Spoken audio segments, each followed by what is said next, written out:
So if we were to come back to South Africa here in the room, here she is, right here, right now, and we were to speak to her directly about how to take this constitution and truly embed it and live it, what would you say to her around some of these dimensions?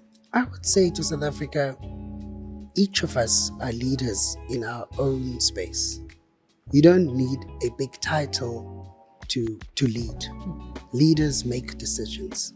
We need to decide each and every morning you make a decision. Am I going to remain negative about what is not going right? Or am I going to do something in my own sphere of influence to change someone's life today, to impact a young woman today, to impact an 8-year-old today? And that is making a decision to lead. So, Moshe, when I say the words South Africa, I'm curious to hear what comes to mind for you. How do you hold this great nation of ours, South Africa, in the mind? When I think about South Africa, first thing that comes to mind to me is the preamble to the Constitution of South Africa in 1996. The first few words are, "We the people." South Africa doesn't exist without people. I think about injustice, I think about redress, I think about opportunity, and I think about the role of education in everything that we, the people of South Africa, can do to build South Africa. Well, with that, this is SparkXNation, and I'm your host, Moshe Apleni.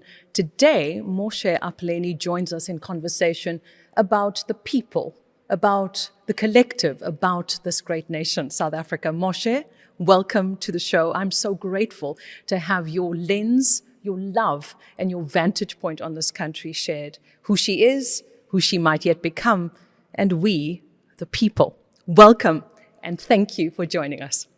Thank you very much, Michelle. Thank you for affording me this opportunity to share my thoughts on SparkXNation. Oh, it's wonderful, Moshe. The opening is profound because it speaks to the very heart of the show, the people, the 64 million people that make up this great nation of ours. I want to bring South Africa into the room to get things started. As you know, we're playful on the show. We speak to her, to the country, personified. We bring her in as a person, and we bring her to the table to join us in conversation. So when we engage with this great country, she's right here in the room. I'd love to dig a bit deeper into this notion of the Constitution. Why the Constitution? And how do you see this Constitution as a guiding force in this great person, South Africa's life? How do you make that connection? And how do you see the Constitution being grounding in how she leads the next chapter of her story? The Constitution is perhaps the most important document that acts as a guide for all of us as the people of South Africa. You don't have to be in a position of power, in a parliament position, in a position high in corporate, to have access to the Constitution and to be able to own the Constitution. Often complex matters are referred back to the Constitution because it's our guide document.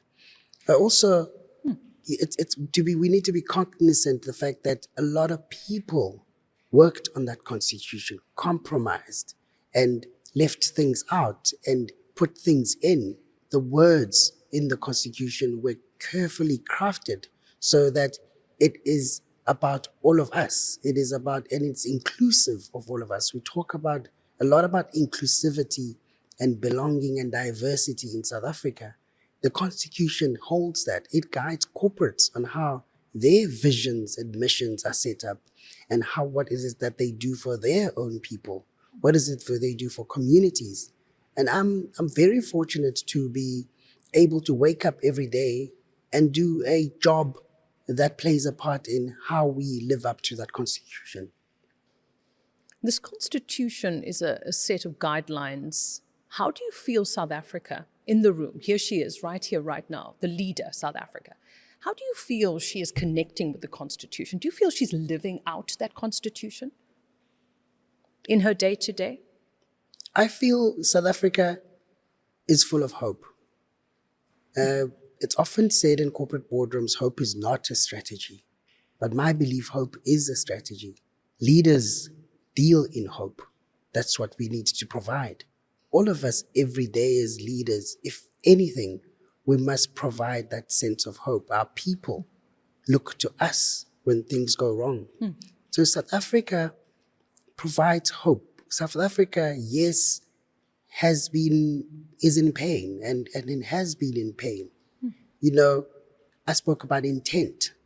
In 1948, when the then Minister of Native Affairs, Hendrik Verwoerd, gets up and says, what is the point of educating the Bantu if all they're going to do is be hewers of wood and working in the kitchen?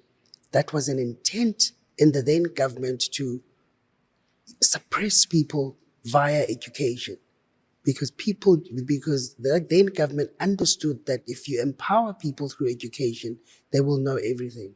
So with the Constitution, and the reason we need to learn it and educate ourselves around it is because it is through education, it is through uplifting people that they can then empower themselves. Once they have enough knowledge, once they yearn for knowledge, what we need to do as people is every day. And I think it's often misunderstood when former President Nelson Mandela says it's through education that the son of a peasant farm worker can become a president of the nation. He didn't say formal education. He said education. And I believe education is everywhere. Today, we are educating each other. Every day when you encounter with your child, you're being educated. They educate us every day. If we are just curious to learn more, understand others, learn more about other people, we will do much more. I always say to my wife, in the courting stages, you want to understand the other. But then we seem to stop. But we've got to be doing this job of understanding the other so that we can fix South Africa and we can each do our little bit each and every day. Moshe, there's so much buried below the surface of the words. As you spoke, I felt the wind in my sails being knocked out, because we have this guiding ideology, this guiding set of principles.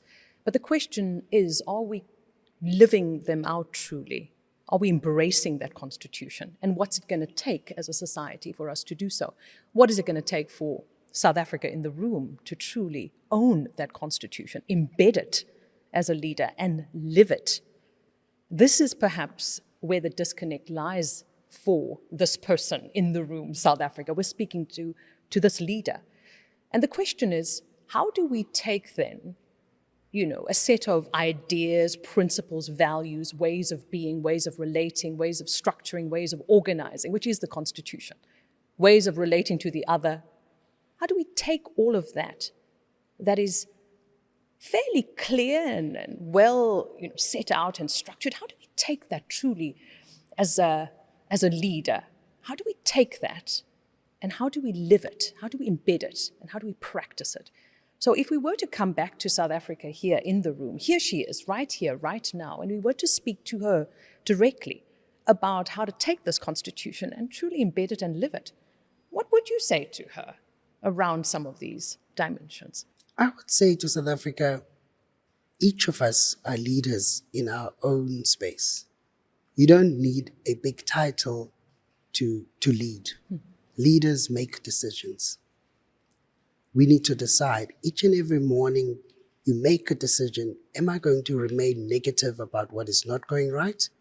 Or am I going to do something in my own sphere of influence to change someone's life today, to impact a young woman today, to impact an 8-year-old today?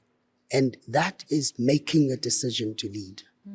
We mustn't overcomplicate it about what is not there, but we can do with what is there. Tyler Perry often speaks about help somebody cross. A simple moment of standing at the traffic lights And if someone needs to cross, and taking 2 minutes to help somebody cross.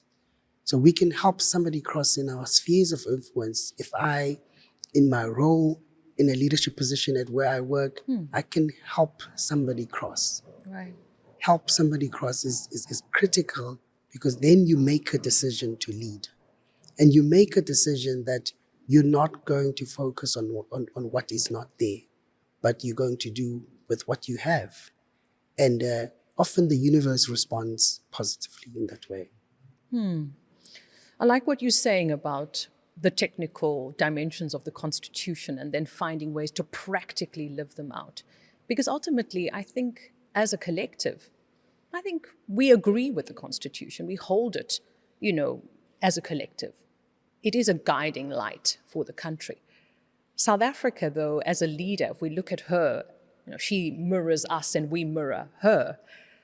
In essence, this notion of every South African looking at that Constitution and saying, how can I make this real for me? How can I make this alive in me and through me? How can the Constitution become that guiding light in my own life, in my own day-to-day, in my own leadership? I love those ideas because they're practical and they're real and they're tactile. If we think about where South Africa is, how far do you think or how big do you think is the gap between the Constitution and how she really lives it out? How much work do you think South Africa has to do to close that gap? There's a lot of work. Tell me more. Tell me more, Moshe. There's Tell a lot me of more. work we need to do. Often, I got a phone call from my late father in 2019, and he was very excited that finally electricity had come to his village of Qentane in the Eastern Cape. That was 2019. He was 83 years old. His father never saw electricity. That's how much the big gap. And here I was complaining about Zoom calls being dropped and my Wi-Fi not working. And that just shows the gap and the privilege. So again, we need to be grateful for what we have, but there's a lot of work we need to do.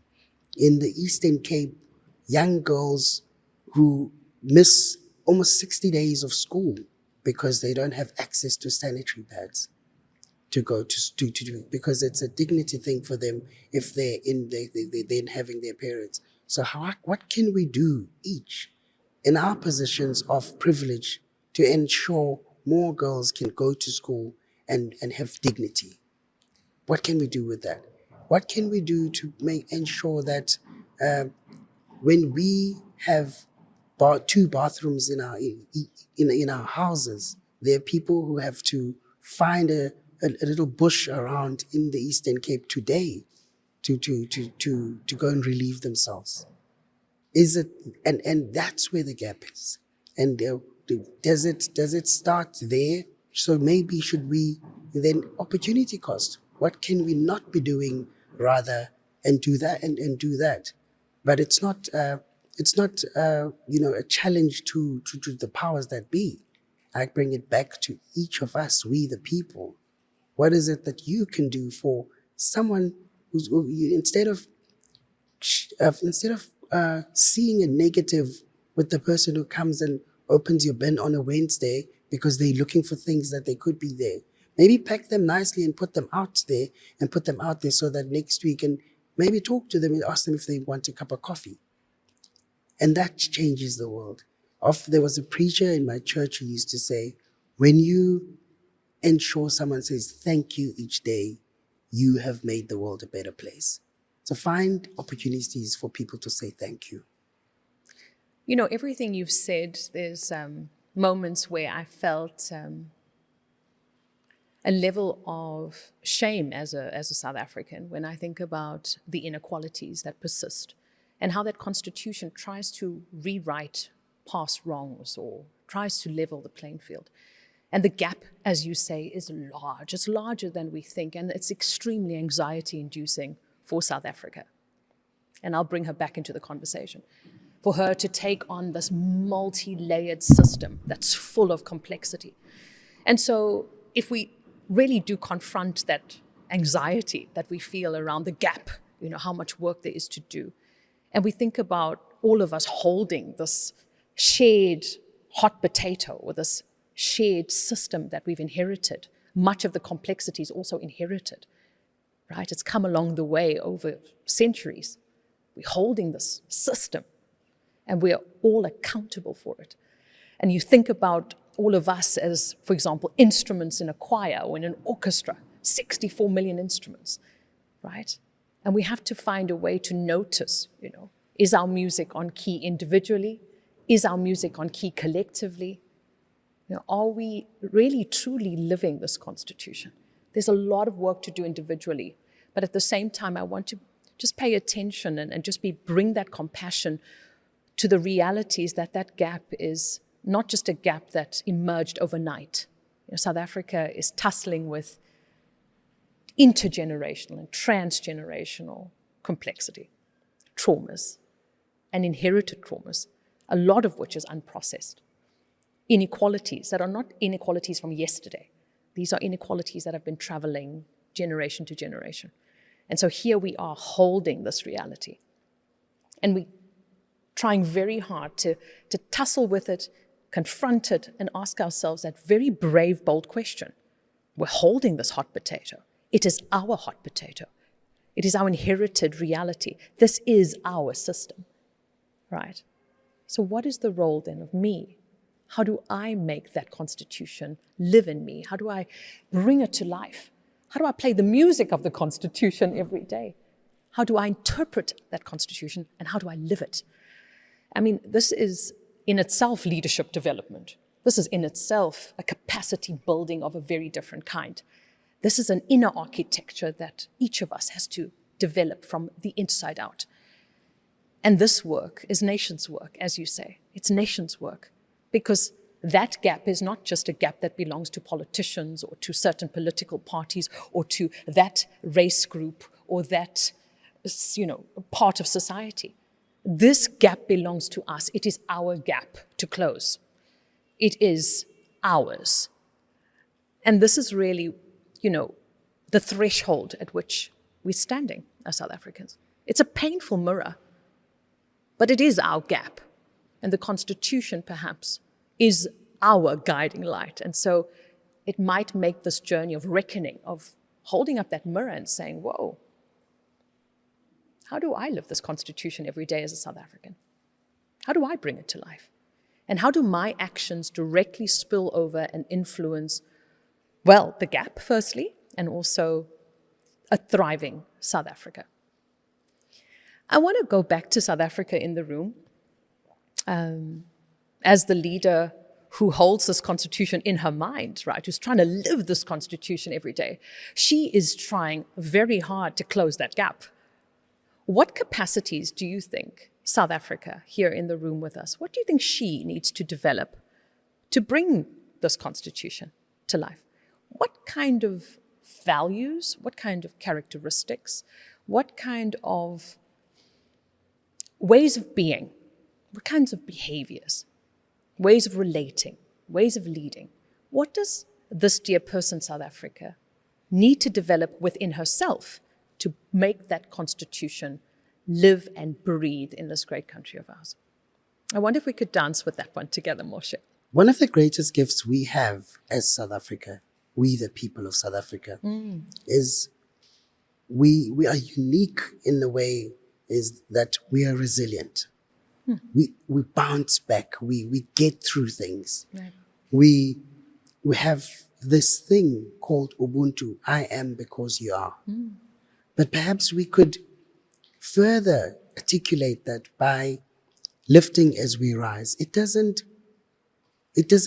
help you, the only one moving along and getting on top. It's much more fulfilling when others come with you. And that is something that we need to learn on. And I think it back to personal mastery. So as the Constitution is our guiding document, influenced by we the people, each of us are people. So what are our own personal values? We need to really dig deep to define what our own personal values and what is it that I, Moshe, bring to the table. But also, what is it that I can do to ensure that I take an interest in others, a sense of otherness. In fact, the author of Lift As You Rise, Bonang Mahale, speaks about this sense of otherness. And nothing is about you. And I learned this before I had a child. One of my friends said to me 8 years ago when my wife was pregnant, he said, now life stops being about you. And he was right. Because when you have a child, someone else is dependent on you. Your wife and your child are now dependent on you. And you can't make decisions, or you can't take actions, and all your actions are going to impact others. Imagine if us as South Africa and South Africans always just had a little bit of a thought before big decisions, or even small decisions, that how is this going to impact others? Because life's it's not about me. We don't operate as an island. You need others. You don't operate as an others. So if you take interest in others, lift as you rise. But it's also important that, in South Africa's context, it's important that we many of us can't follow the passion first, because you first got to survive and get to a point where you can work on the passion. So we got to ensure that our young children can be more fluent in pure maths and science, understand for meaning, read for meaning. And I talk about early childhood development. Again, something I've learned because I've got my own child, the importance of early child. Every time we see the matric results, we don't talk about the children who didn't get to matric and dropped off by grade 4 because they couldn't read for meaning, or they didn't have access to quality early childhood development. So how do we ensure that as South Africa, our children have access to quality early childhood development? And those are the things we need to be thinking about, a sense of otherness, so that they can get to matric and we can talk about them. So South Africa, if we bring the conversation back to this dear South Africa in the room, obviously she's holding this constitution at the forefront. She's holding it in the mind. She's trying to close that gap. She's tussling with a reality that is inherited, partly a system that is not just a system that came out of the sky. It has been influenced by decisions and leadership and choices over centuries. And here she is looking at this very complex reality. And she needs to now think about how she's going to navigate that reality, right, to close the gap. The capacities you mentioned are vital, because no country is an island, no person is an island. We are all interconnected. We all have that ripple effect, and we are all influencing who this country becomes. When we all live out the Constitution, the system really does start to shift. But to live the system, to bring that system to life, we have to develop individually. And that's perhaps the greatest task of every individual, as you said. Every person has to do this work at the individual level. And if we're cognizant of the influence that we each have on the country, on who she becomes, on how she evolves as a nation, as a country, as a construction, the more conscious we are about the role we take and the role we play, and the sound of our music, right? The ripple effect of that music on the whole, the more conscious we are, the greater the impact on South Africa's story. I want to ground the conversation back to this great leader in front of us, because she is here with us in the room. And at times, we like to think about South Africa technically. We like to think that policy will crack it, or we like to think that legislation will take us where we need to go. But a lot of the work actually lies below the surface, right? We need to adapt as South Africans, and adaptation demands different types of interventions.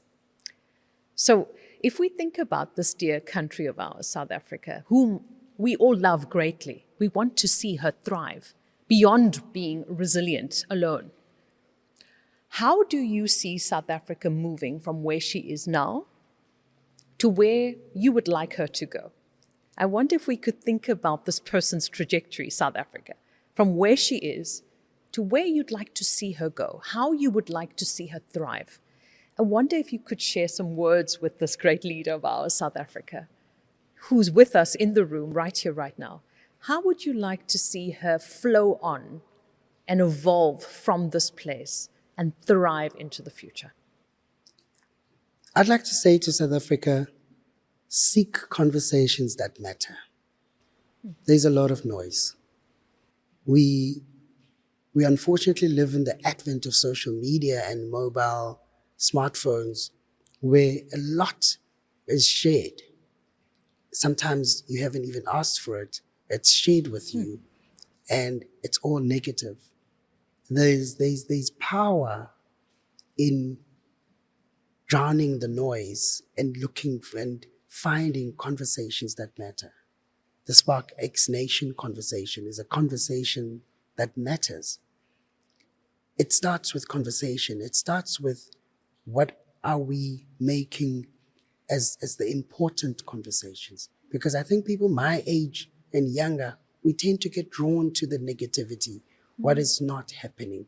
What who's in jail yesterday? Who stole money the other day? Those are all important, but the conversations that matter for South Africa is how do we provide hope in a nation that's in pain?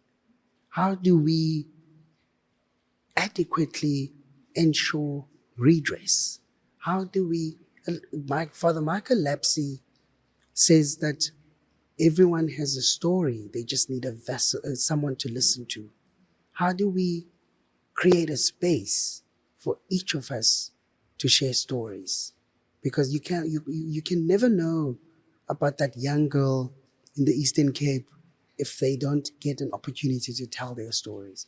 So South Africa needs to allow the space for the sharing of the important conversations that matter. When we can have those conversations, then we can then see and come up with plans, but not plans that will happen in the next 20 years, but plans that can happen tomorrow, plans that can happen in 30 days, small little changes where we can make a visible change. How do we, each of us, contribute to this visible change?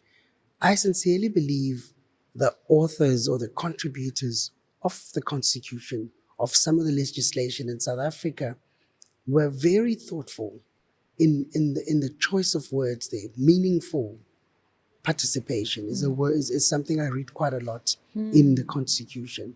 How do we ensure meaningful participation of everyone in the economy, in the discourse, in conversation? So whilst traditional media is probably, we probably consume our media differently today, but there's space for ensuring that our children are interested in reading, ensuring that our children are interested in listening to conversations that matter. And are we as families, it starts insular, are we as families having those conversations? Are we having those conversations? And that can take us very far. Moshe, conversations that matter and focusing on the heart of the topics that are going to move the country forward. Also looking at the role that we play in shaping those conversations and how we take up that role for this greater good of this nation. It has been a delight to sit down with you, Moshe, and hear your thoughts on this great nation. You've brought your engagement and your love and a vantage point that matters. All 64 million perspectives and stories about this country matter. We hold that space for every South African, because if we don't, we will lose the very insight buried within that individual to move this very great nation of ours forward. We all hold a puzzle piece of the insight to move this country forward, and you've brought yours today. So thank you very much for coming on the show, and we can't wait to build on the spark with you going forward. Thank you so much, Moshe. Thank you very much, Rochelle. Thank you for having me. A delight.